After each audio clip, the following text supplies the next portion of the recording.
Yun mga kababayan, Epifanio Labrador naghahanap na ng kakampi. Sabi ko na nga ba mga kababayan mahirap talaga pag magtapang-tapangan ka. Tapos ngayon, makikiusap ka sa Kongreso, ang tawag kasi niya sa TRICOM mga kababayan ay TRICOM. Ayun sa kanya, wag daw pansinin ito si Congressman Marcolita, wag daw siyang ipatawag. Dahil itong tatlong chairman ng committee ng TRICOM ay mga idol daw niya. Aba, namubula ba itong hindot na ito? Baka akala siguro niya hindi talaga siya ipapatawag. Ipapatawag ka talaga, Panyong. Kaya humanda ka na. Magtago ka na ng magtago. Kasi hindi magtatagal ay maging wanted ka sa Kongreso. Pero bago tayo magpatuloy, pabati muna ako ng magandang hapon sa aking mga subscribers dyan, sa aking mga viewers. Maraming salamat sa inyong suporta. Shoutout sa inyong lahat.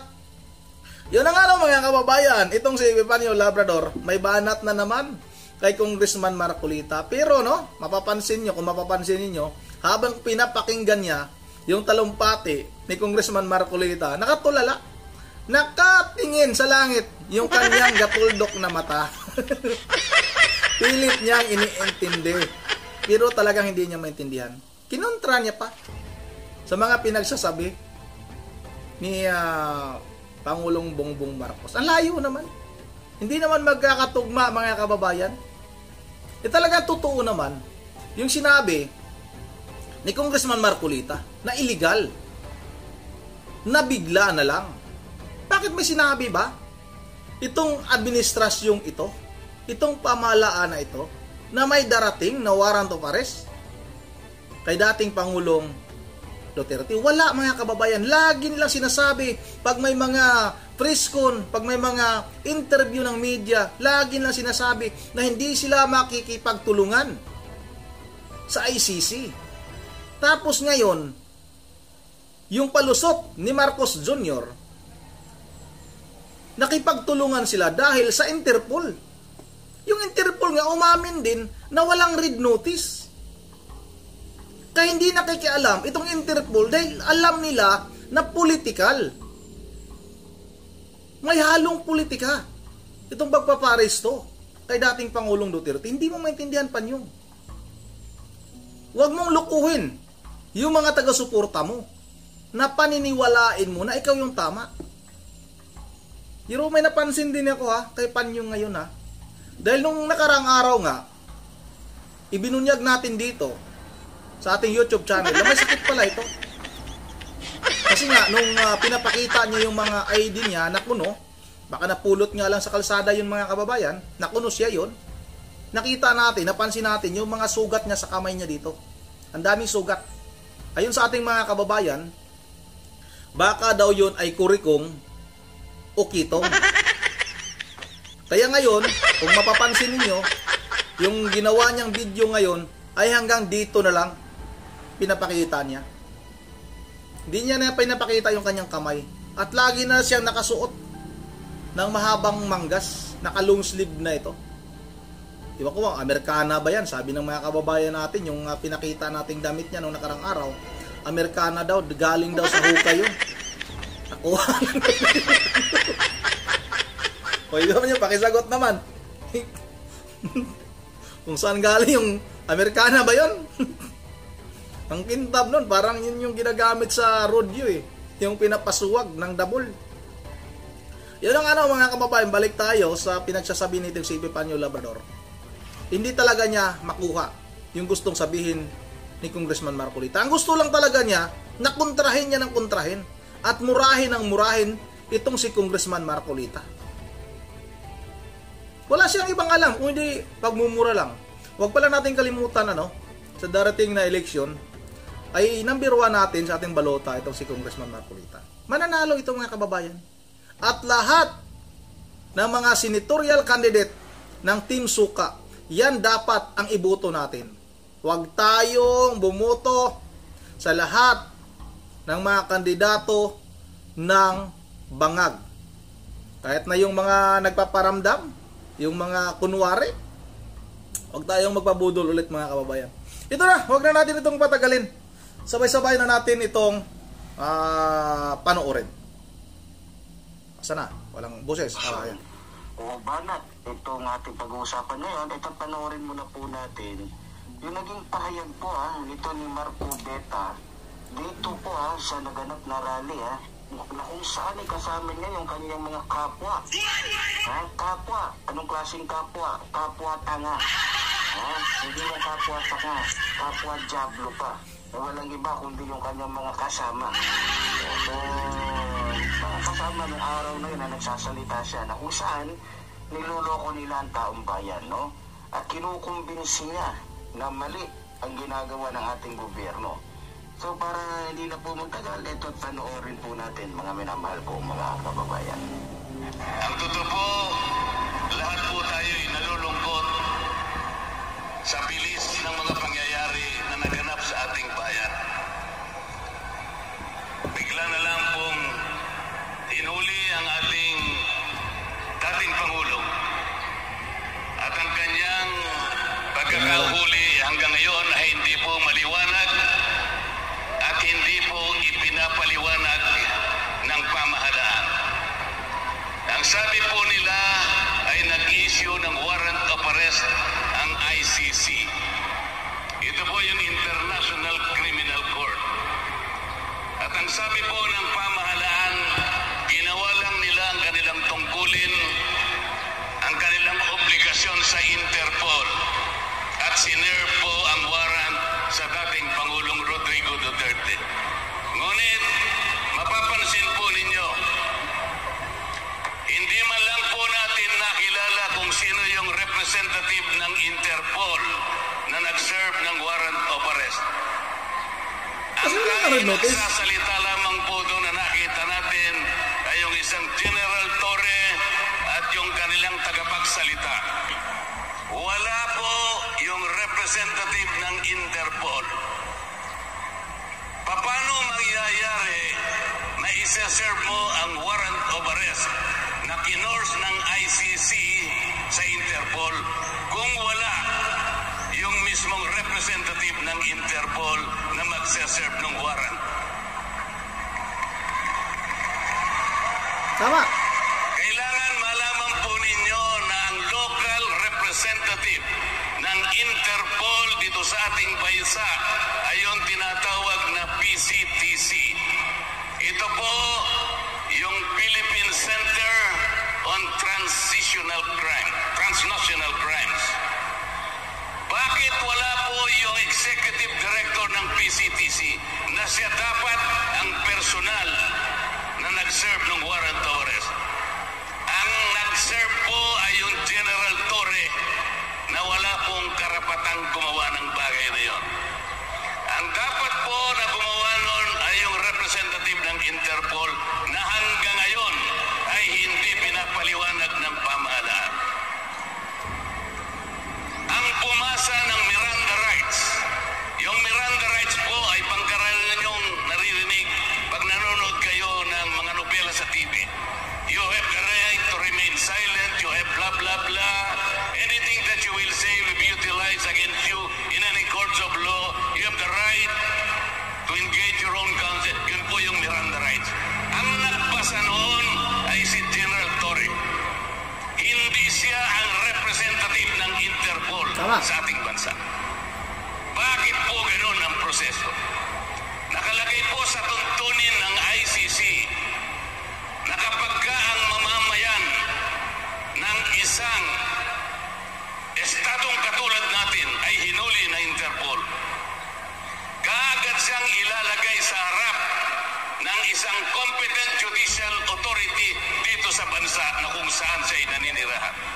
Ang ibig sabihin nun, kung tinakip si Pangulong Duterte, dapat siya ay dinala sa harap ng hukuman sa Pasay City sapagkat doon naglanding ang kanyang aeroplano. Saan dinala ang Pangulong Duterte? Dinala po sa Pilipinas Air Base. Ito po ang mga prosesong mali at hindi na po nasunod ang patakaran mismo ng ICC. Ang sabi po sa tuntunin ng ICC, kailangan dumaan sa proseso ng domestic state. Yun nga, kailangan kilalanin, kailangan i-determina kung yung mali. Kung yung warrant of arrest ay na-issue ng tama, lahat po ito'y kinakailangan may saayos. At kung walang nalabag at kung nirespeto ang karapatan ng taong inaresto. Lahat po ito ay hindi nagkaroon ng determination sapagkat hindi dinala si Pangulong Duterte sa isang competent judicial authority. Dapat dinala siya sa pinakamalapit na RTC ng Pasay City, Regional Trial Court. Yun po yung dapat. Dinala po siya sa Pillamore Air Base. Ang ibig sabihin po noon ay wala na pong bibigay na karapatan sa kanya anuman. Kailangan na siyang dalhin kaagad doon sa Netherlands. Nasaan po ang katwiran? Nasaan po ang pamantayan ng batas na sinusunod kahit nasa ICC? So yan, mga minamahal ko mga kababayan, malinaw po yung ating napanood, malinaw po yung ating narinig. Oh. Alam nyo, pag nagsalita si Marcoleta, akala nyo po mga kababayan, talagang totoo. Pero isang paninilin lang po ito. Bakit naninlang? Po ninyo, kapag Sige. hindi po kayo, ay di nyo kabisado si Marcoleta, Ano paliwanag mo? tanong po kayo sa akin. O sa ibang mga vloggers na kasama natin. Kasi, pag tinignan mo, parang seryoso talaga yung tukmol na to. So, parang seryoso yung sinasabi niya. Pero, sa likod po na kanyang sinasabi ay meron po itong nakaamba na panlirin lang sa taong bayan. No? So, iisa-isahin po natin yung kanyang mga sinabi para linlangin ang taong bayan. Ang totoo po, lahat po tayo'y nalulungkot sa bilis ng mga pangyayari na naganap sa ating bayan. So yun, mga kababayan, did you hear that? Klaro ba sa inyong pandinig Did you hear that? yung sinabi niya? Kung hindi po, uulitin ko po sa inyo mga kababayan. According to Marcoleta, he said he knew that we were all worried about what happened to Duterte. Ngayon, ang tanong, ito lang po yung simple kong tanong sa kanya kasi matindi po yung sinabi niya kasinungalingan doon. Ano? Gaano siya kasiguro sa sinasabi niya na lahat ng Pilipino ay nalulungkot sa nangyari sa Punya? Yun yung una kong tanong Pangalawang tanong, kaya ba niyang patunayan sinasabi niya? Ngayong alam naman po natin mga kababayan na halos lahat ng Pilipino, 90% ng dami ng mga Pilipino sa bansang ito, isama na po natin yung mga Pilipino sa ibang panig po ng ating mundo na talagang nakikiisa po at talagang masaya sa nangyari pong pagkakahuli dito po kay Digonyo. Alam naman po natin. Yan ang sinungaling. Yan ang totoong sinungaling. Napakasinungaling mo, Biban nyo. Hindi mo ba nakikita kung gaano kalaki yung mga pagtitipon? Ang sabi ni Congressman Marcolita, maraming Pilipino ang nalulungkot. Totoo naman talaga. Maraming naiyak. Ngayon lang nangyari sa kasaysayan, kahit siguro sa buong mundo, mga kababayan, na ganito kalaki, ganito karami ang nagpapakita ng suporta kay dating Pangulong Duterte. Kahit sinong Pangulo, mga kababayan, kahit saang bansa, walang ganyang pagpapakita ng pagmamahal, pagsuporta. Nag-iyakan yung mga tao. Nakikita mo ba, Bipan nyo? Araw-araw halos may ginagawang prayer rally dito sa ating bansa. Kaya huwag kang magsinungaling. Kitang-kita ng ating mga kababayan. So bagay, hindi mo talaga makikita kasi sa bundok ka. Wala ka talagang alam. Iba ka, wala kang internet dyan sa lugar mo. Nakikisuyo ka lang. Nakikipisunit ka lang. Kaya makaka-upload ka ng video mo. Makinig ka muna sa mga tingnan mo yung mga nangyayari. Kahit dito sa bayan namin, dito sa lugar namin, dito sa Bohol, halos gabi-gabi may ginagawang prayer rally dito. Tapos ikaw magsinungaling ka? Kaya latang-alata ka na wala ka talagang ibang alam kung hindi yung paninira mo lang. Kaya nagkakakitong ka na eh. Dahil sa kasinungalingan mo eh. Baka yung labi mo, may mga sugat-sugat na yan. Gagantihan ka talaga ng langit panyong. Dahil wala ka ng ibang ginawa kung hindi magsisinungaling. Wala daw. 90% daw ng Pilipino ay sumasang-ayon na tutuwa. Saan ka kumukuha ng datos niyang hindot ka? Magpakita ka. Sige mga kababayan, yung mga picture, ilalagay ko. Baka may makuha pa akong video, ilalagay ko sa reaction video na ito. Kung gaano kasinungaling itong si Panyong. Kung gaano karami ang talagang nagmamahal, sumusuporta, at hindi sumasang-ayon sa pag-aresto kay dating Pangulong Duterte dahil illegal, mga kababayan. Hindi ba? Ha? Na hindi lamang po 10, hindi lamang po 30 katao ang tinanggalan niya ng karapatan. Sos? Marami po sa mga Pilipino ang natuwa nung nahuli siya. Naku. Ha? Dahil sa kanyang ginawang krimen na kung saan 30,000 mga Pilipino ang tinanggalan niya ng karapatan na iharap sa husgado o dumaan sa tamang proseso. No? Marami sa mga Pilipino ang talagang natuwa. Hindi lamang ako, hindi lamang marahil ikaw mismo na nanonood ngayon dito sa ating channel. Ha? The first part of what he said was clearly a lie. Klarong-klaro po yun. Kasi paano ko nasabi? Kasi para gusto niyang sabihin, buong Pilipinas, buong mundo, nalulungkot sa pagkahuli kay Digongyo. Sa akin lang eh. Natitiyak ko, karamihan sa mga subscribers ko, tuwang-tuwa. Ilan yung mga subscribers natin dito? Hindi lang naman 1,000. O ilan? Diba? Daan-daang libo ang mga subscribers natin. Daan-daang libo. Tingnan lang ha. O sige, tingnan natin. Tingnan natin kung ilang subscriber niya, mga kababayan. Siya na mismo nagsabi ha, daan-daang libo yung kanyang subscriber. Tingnan natin para makita natin kung ilan ba talaga ang subscriber ni Panyong.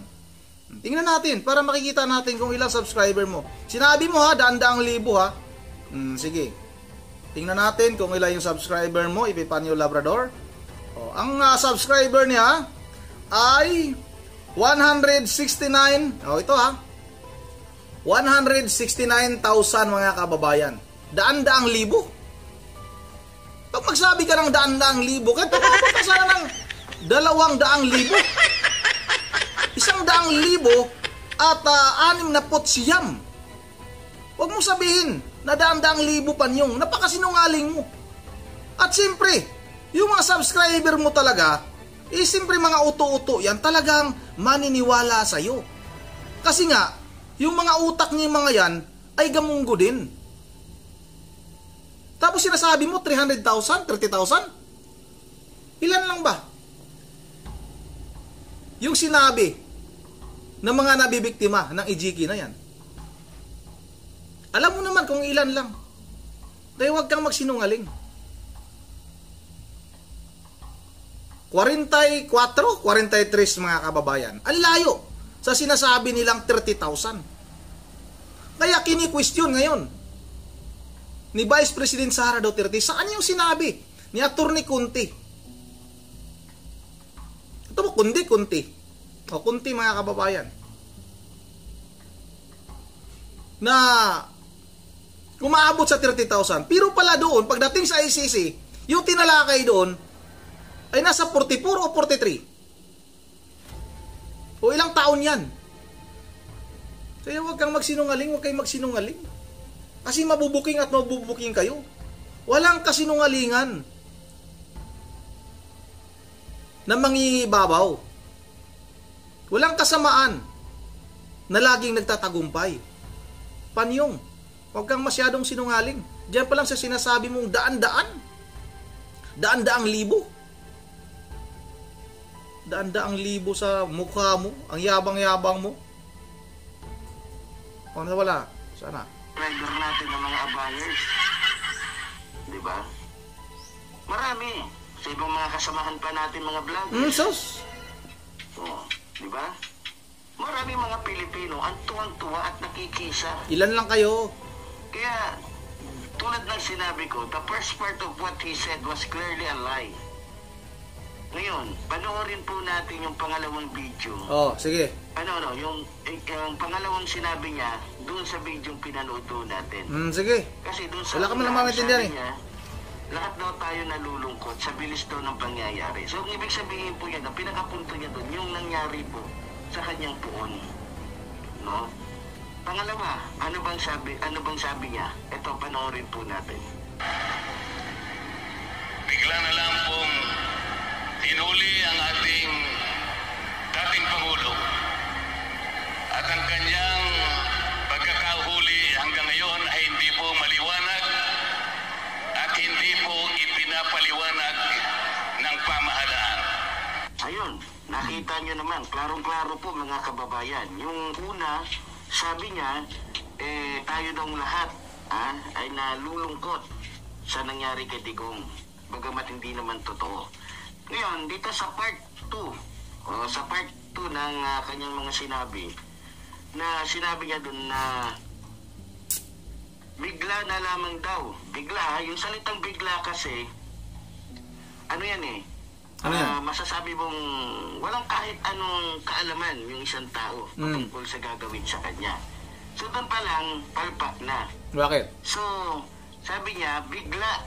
So, doon pa lang, malaking kasinungalingan na po yung sinasabi dito ni Marcoleta. Bakit nga? O ni Marcoleta, na isang tanga, bobo at siraulong membro ng Iglesia ni Manalo. Walang alam. Na ugod ng sinungaling, na kung saan ginagamit ang kanyang reliyon sa kanyang sariling kapakanan.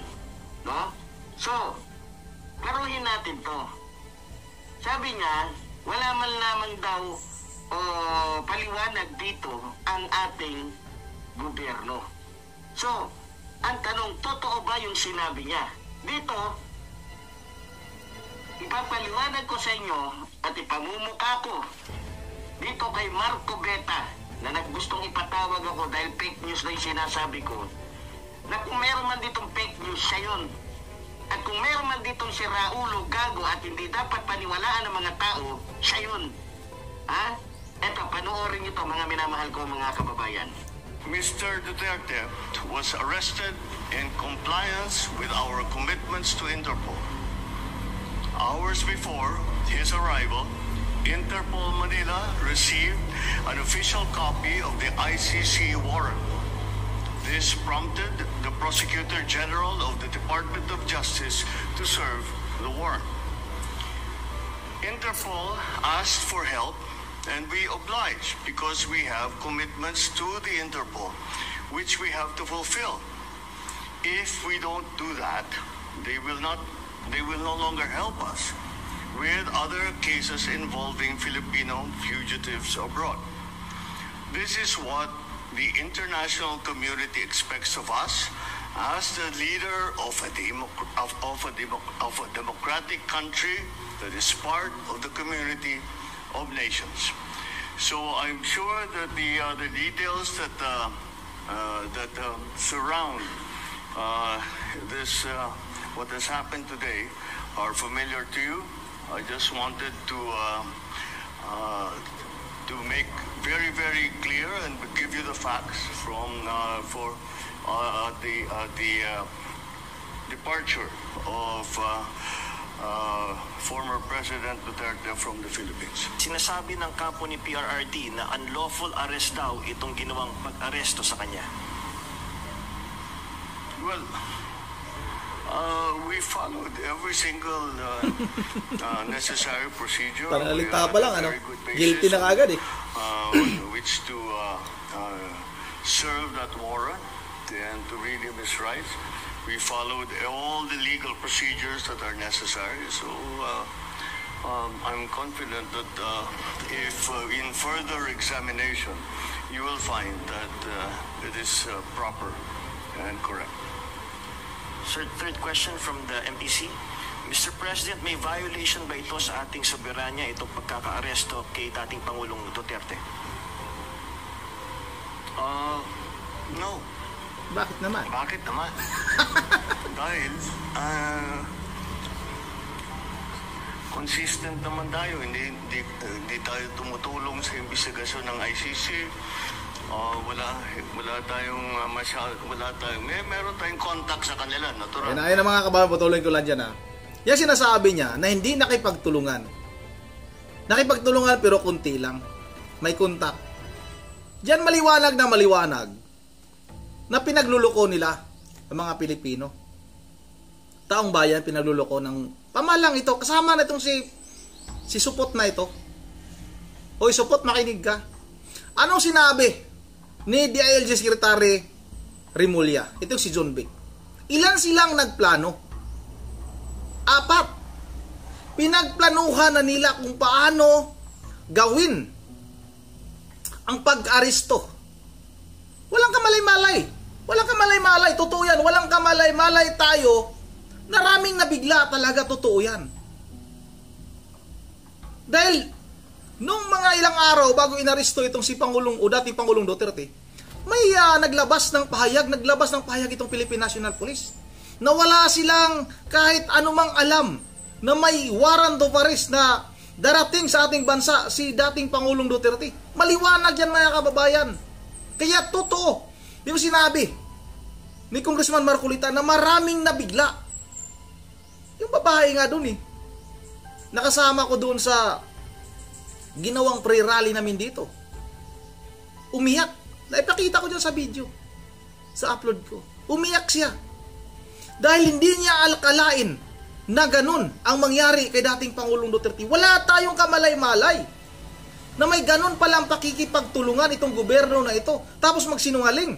Ito si Pangulong Bongbong Marcos na hindi nakipag-ugnayan, pero sila mismo ay umamin, itong mga tauhan niya, pati si General Torre, na talagang pinaplanuhan nila mga kababayan kung paano arestuhin at kung saan dalhin itong si Pangulong Duterte.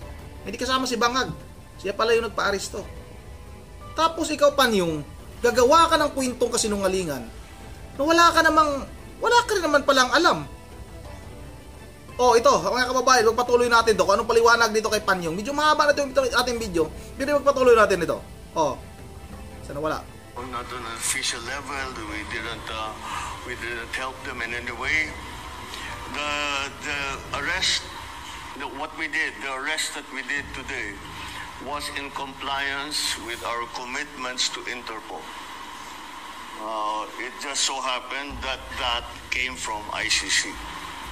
But it's not because it came from ICC, it's because it came from Interpol. Palusot niyo lang yan. Pang-apat po na tanong, Mr. President, sinasabi po nila na ito ay political persecution lamang at may kaugnayan din daw sa 2028 elections. Okay. Well, Habay kamot ulo. I'm sure sasabihin nila yan. But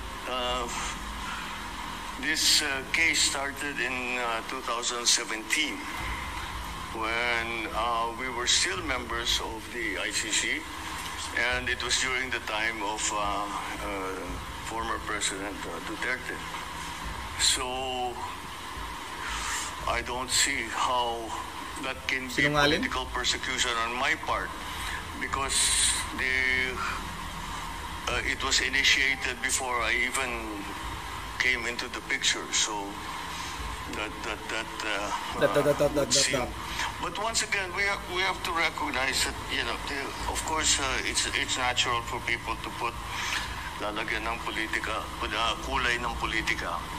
Pero sinundan lang natin yung ICC, yung Interpol. Hindi natin kinakausap yung ICC. Marami silang hinihingi sa atin ng mga dokumento. Mga kababayan, talagang nadudulas siya. Sinusundan lang namin yung ICC. Tapos biglang bago, Interpol. Mr. President, wag nang magsinungaling. Halatang-halata na kayo ng ating mga kababayan na sinungaling ka. Itigil mo na kasi muna yan. Alam nyo na mga kababayan kung anong ibig sabihin nang itigil mo muna yan. Wala kaming binigay. Yun lamang, hindi natin mahindihan ng Interpol. Pag sinabi sa atin, tulungan nyo kami, kailangan namin kunin itong taong ito. Dahil kung bakit? maalala ninyo, lahat ng mga tumakas dito sa Pilipinas. Kagaya ni Alice Go, kagaya ni Arnie Tevez, kung sino-sino pa, pati naman yung mga human trafficking sa Myanmar, pati sa mga nadadamay. Sinong tumulong sa atin para makita natin yung mga ating kababayan na inaapi at ginagamit sa masamang paraan? Ang Interpol. Kaya naman, dapat naman... Sana si Arnie Tevez ngayon nadala ba ng Interpol? Dahil sa Interpol, nakipagtulungan kayo, paglulukuhin yung taong bayan. Interpol kayo na Interpol, ICC ang naglabas ng warrant. Inamin na ng Interpol na walang red notice. Kaya hindi sila nakibahagi. Kaya walang representative ang Interpol. Nung inaresto itong si dating Pangulong Duterte, Interpol kayo na Interpol. Ano nangyari kay Arnie Tevez? Isinurrender ba ng Timor-Leste? Kahit nakipag-ugnayan sa Interpol? Di ba wala? Kaya wag niyong paglulukuhin. Wag niyong kaming paglulukuhin. Wag, katulad ni Panyong. Tayo, pagka sinabi sa atin, tulungan nyo kami sa ganito, Sus! tumulong kayo. Kaya naman, ganun ang ginawa natin. So yun, nakita nyo ha. Ano nakita? Una. At pangalawa, pangalawa. Sinungalingan po yung sinasabi po ni Marcoleta sa harap po ng kanyang mga kasamahan. Ano kasinungalingan? Sa kanyang reliyon na puro mga tanga. Anong kasinungalingan nun? Sige nga, paliwanag mo. Di mo paliwanag eh. Ipaliwanag mo kung anong kasinungalingan ang sinabi ni Congressman Marcoleta na nabigla ang taong bayan. At marami ang nasaktan. Totoo naman. Paniyong. Bagay, ang liit kasi ng mata mo. Hindi mo makikita talaga kung anong nangyayari sa mundo. Kung anong nangyayari sa ating bansa. Lalong-lalo na, baka nga, binigyan ka ng barya-baryang bayad para sa'yo, para yung tama ay gawin mong mali. Talaga, mga kababayan. Klaro-klaro po ha, napakasinungaling niya. Bakit nga? Hindi daw mapaliwanag ng gobyerno. Diba? Ano paliwanag? Hindi daw mapaliwanag ng gobyerno. Napakalaking kasinungalingan po talaga. Tapos ang lakas ng loob ni Marcoleta na ipatawag ako sa kamera dahil daw fake news ako. Wala nga man paliwanag. At minumura ko siya. Putang ina mo naman talaga. Kahit sino mumurahin kang putang ina mo kang Marcoleta ka. O Marcobeta ka. Dapat sa'yo, isalpak sa Anidoro. Anidoro? Klarong-klaro yung mga kasinungalingan mo eh. Yung inidoro nga mga kababayan, anidoro yung tawag eh. Tapos yung tricom, ang tawag tricom. Paano ka maniniwala sa tao na ito? May kitong ka pa. Anti-government kang gago ka. Ha? Galit ka kay Epifanio Labrador dahil kinakampihan ni Epifanio Labrador ang gobyernong ito. Sos! Galit ka kay Epifanio Labrador dahil kinakampihan ni Epifanio Labrador ang aming mahal na Pangulo. Kaya ako ang tinitiran nyo. Kaya ako ang gusto mong makuha para matigil na yung mga sinasabi ko tungkol sa mga katarantaduhan mong gago ka. Ha? Mga kababayan, klaro to. Ano? Ngayon, sabihin nyo sa akin. Ano? Sino ang mas fake news sa amin? Ikaw. Ni Marcobeta. Ikaw. Si Epifanio Labrador o si Marcobeta? Ikaw. Sige nga. Ikaw. Marcobeta. Tuwag yung mata mo. Bago mo ko ipatawag dyan sa kamera. Baguhin mo muna yung estilo mo. Naku po. Baguhin mo muna yung kasinungalingan mo. Ayusin mo muna yung dila mo. Yung utak mo. Isa ka pa ng mga abogado pero gago ka. Isa kang demonyo. Kaya huwag ka magtaka kung bakit may Epifanio Labrador na nagmumura sa'yo. Dahil talagang tarantado ka. Ha? Sinisiraan mo sa harap ng mga kapatid mo sa Iglesia ni Manalo?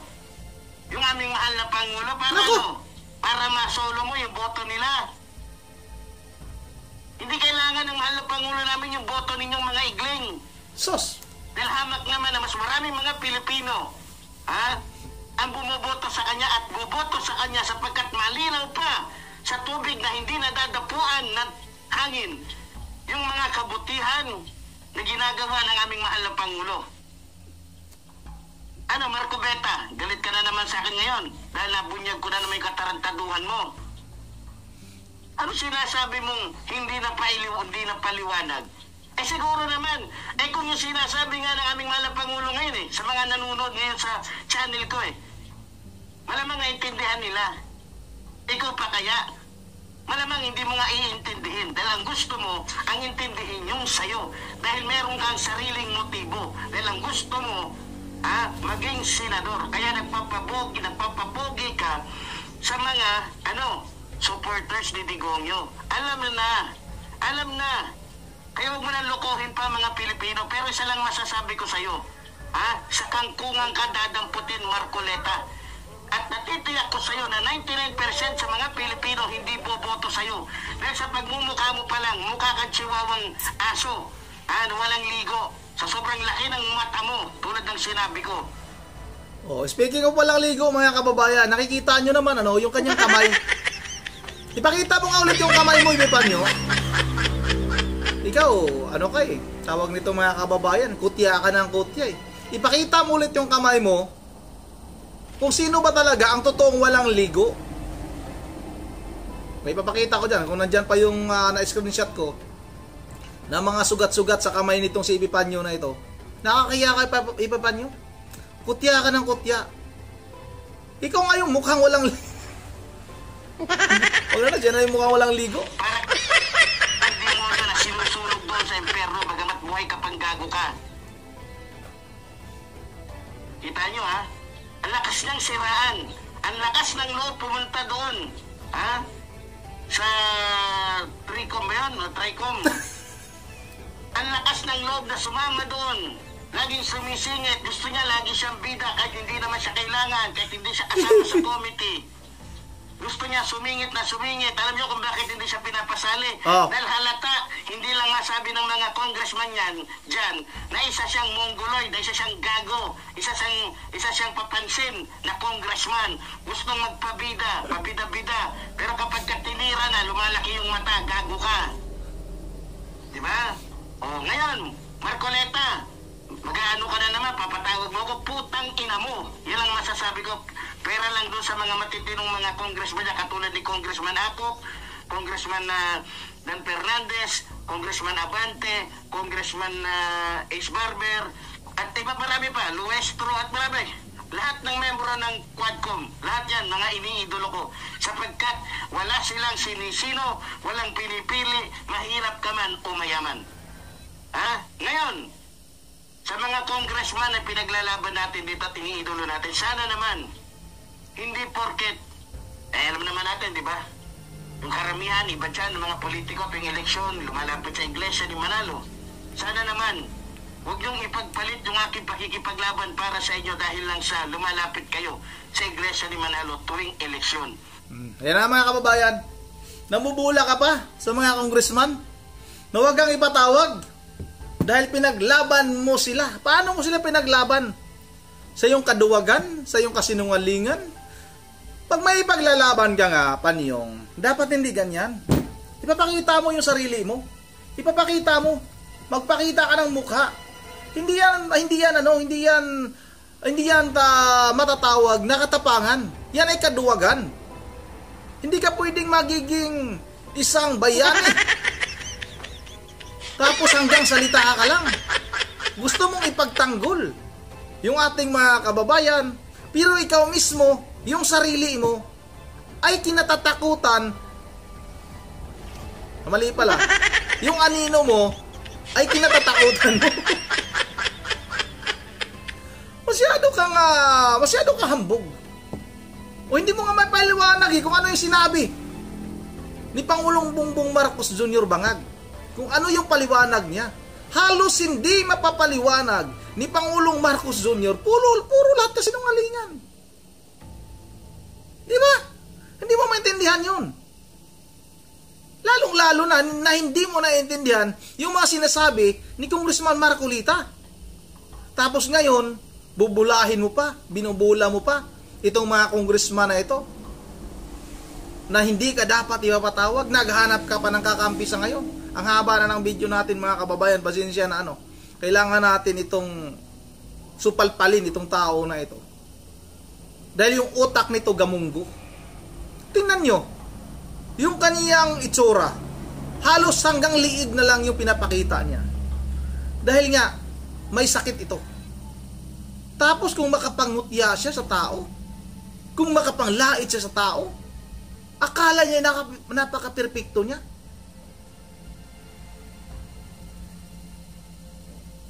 Ang yabang-yabang nitong tao na ito. Wala namang ibang alam kung hindi pagmumura lang. Yan ang dito lang muna. Grabe, 40 minutes sa yung video natin, At mag-shoutout pa tayo ng ilang piraso. Shoutout kay Ma'am Berjever Religious ng Pulilan, Bulacan. Kay Ma'am Joyce ng Japan. Kay Ma'am Idisa Burbi. Kay Muntimar. Shoutout kay Julito Palcuniti. Shoutout kay Wilson Likit. Shoutout kay DB Negro. At kay Roberto Pino. Yun ang dito lang muna. Medyo mahaba na talaga yung video, saka sunod na lang yung iba, na ating shout out. At once again, this is Rondi TV mo. Ingat tayong lahat. God save the Philippines.